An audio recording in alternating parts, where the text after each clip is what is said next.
6 months had passed since Kevin Rodriguez, a 12-year-old boy, saved the life of Richard Torres, CEO of Torre and Associates, by warning him about an explosive device in his car. The incident had transformed the company and its culture, elevating Kevin and his mother, Carmen, from invisible workers to respected figures. Now 13, Kevin was a corporate legend, the kid who saved the CEO, and Carmen had risen, the director of internal operations. Together, they were reshaping how Torres and Associates valued its unseen workforce, but the ripples of their actions were about to pull them into a new storm. It was a crisp autumn morning in the city. Kevin sat in the company's new community center, a project born from the cancellation of the controversial Riverside renewal. The center buzzed with children from low-income families learning music, coding, and art, opportunities funded by Torres's redirected investments. Kevin was mentoring a group of teens in a coding workshop when his phone buzzed a text from Torres. "Meet me in my office. Urgent." Kevin excused Vice President James Mitchell scoffed, adjusting his pricey tie. "Richard, you're not listening to this kid, are you?" But Kevin's desperate stare held Torres. Carmen, in her faded cleaning uniform, rushed out, mortified, pulling Kevin back. "Mr. Torres, I'm so sorry," she stammered. Ignoring Mitchell's protests, Torres knelt to Kevin. "Tell me everything." Kevin recounted overhearing the men mention problem solved by Thursday and the Riverside project. Torres's blood ran cold. Riverside was a controversial luxury development he'd hesitated to approve, set to displace low-income families, including Carmen's sisters. Today was Thursday. He ordered security to inspect the car. 10 minutes later, they found a sophisticated explosive device set to detonate at 9:15 a.m., when Torres usually left for meetings. The parking lot fell silent. Mitchell's face drained of color. In Torres's office, Kevin revealed more. He'd seen Mitchell greet the men in the garage like friends. "He's involved," Kevin said, mentioning papers on Mitchell's desk about Riverside. Torres realized an insider had betrayed him, planning his death to push the project through. Kevin, who knew every corner of the building from years of waiting for his mother, suggested checking the unmonitored server room on the 30th floor, where emails and calls were archived. Moving like a ghost through service corridors, Kevin guided Torres, disabling sensors with skills learned from his cousin. They uncovered damning evidence: Mitchell's emails with the consortium, recordings planning Torres's murder, and $300,000 payments to Valdez and Kane. The next day, at a packed quarterly meeting with investors and press, Mitchell pitched Riverside as economic progress, smirking confidently. Torres, standing with Kevin and Carmen, signaled the boy. Using access codes he'd memorized, Kevin projected Mitchell's incriminating emails and recordings onto the screens. Mitchell's voice echoed, "The Torres problem will be solved Thursday." Gasps filled the room as financial documents showed his payments to the hitmen. Federal agents, tipped off by Torres, arrested Mitchell mid-speech. Torres addressed the stunned crowd. "Kevin Rodriguez and his mother, Carmen, saved my life. They saw what we ignored." Torres placed a hand on Kevin's shoulder. "Kevin, you're our new special internal security consultant. Carmen, you're promoted to night operations supervisor with a raise." The room erupted in applause. Kevin, clutching the tablet that toppled an empire of corruption, smiled shyly as Carmen's eyes welled with pride. The Riverside project was canceled, saving hundreds of families' homes.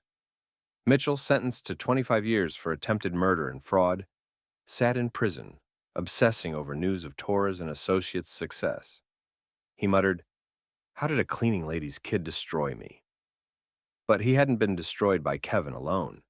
He'd crumbled under his own arrogance, underestimating those he deemed invisible. In the freezing Torres and Associates parking lot, 12-year-old Kevin, the black son of cleaning lady Carmen Rodriguez, raced to CEO Richard Torres's Mercedes, shouting, "Don't get in the car!" The cry halted Torres, a 52-year-old real estate tycoon, his hand on the door. Executives stared as security moved to grab Kevin, invisible to them despite Carmen's 15 years cleaning their offices.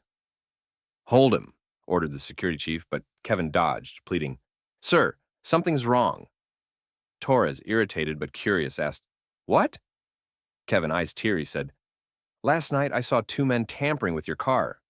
One with a crescent scar, one with a snake tattoo." Torres froze, recognizing Marcus Scar Valdez and Anthony Snake Kane, tied to a shady consortium. Vice President James Mitchell scoffed, "You're not listening to this kid, are you?" But Kevin's gaze held Torres. Carmen, in her faded uniform, rushed out, apologizing. Torres knelt to Kevin.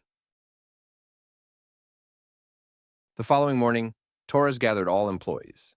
From executives to janitors, the room was packed. Torres announced the victory and praised Kevin and Carmen. He unveiled a new program called Unseen Heroes, designed to empower every employee, cleaners, guards, assistants, to contribute to company security and culture. The applause thundered through the hall. Kevin blushed but stood tall, and Carmen squeezed his hand with pride. Yet Kevin could not rest. Lisa's words haunted him. "They threatened my kids." He knew Horizon had another ally inside the company. Over the next week, Kevin dug into server logs while Carmen gathered whispers from night staff. A cleaner reported that board member Evelyn Carter often stayed late, using a private phone not tied to company networks. Kevin traced the phone's metadata and discovered secret messages to Horizon. Evelyn was the silent partner. He devised a trap.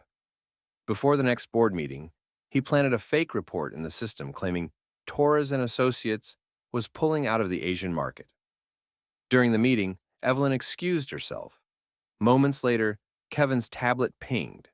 She had sent the false report to Horizon. When the meeting resumed, Torres confronted her in front of the entire board. Evelyn denied it furiously, but Kevin stepped forward with undeniable proof: logs, timestamps, and the fake report. The room went silent as her composure cracked. Security moved in, and Evelyn was arrested. The betrayal of one of Torres's oldest allies shocked the company, but it also proved how deep Horizon's corruption had spread. That evening, Torres, Carmen, and Kevin sat in the community center watching children play outside. Torres asked Kevin what he wanted next. Kevin answered without hesitation. He wanted to help kids like him, those who were invisible but saw everything.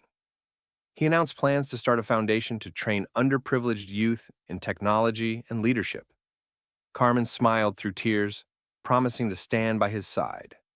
6 months later, Kevin's foundation, Invisible Eyes, was thriving. Hundreds of kids from low-income families were learning coding, music, and leadership. Carmen ran workshops to help workers transform their observations into strengths. Torres redirected 10% of company profits into community projects, inspired by Kevin's vision. Evelyn Carter faced trial alongside Horizon's executives, her betrayal exposed to the world. One evening, Kevin stood at the community center, watching his cousin play violin. He remembered the cold morning he had once shouted to save Torres's life. That moment had changed everything. Now, he was teaching others to find their voices too. "Mom," he asked softly, "do you think Evelyn or Mitchell ever realized what they lost?" Carmen shook her head. "They lost themselves the moment they stopped seeing people like us. But you, Kevin, you've made sure the world sees us now."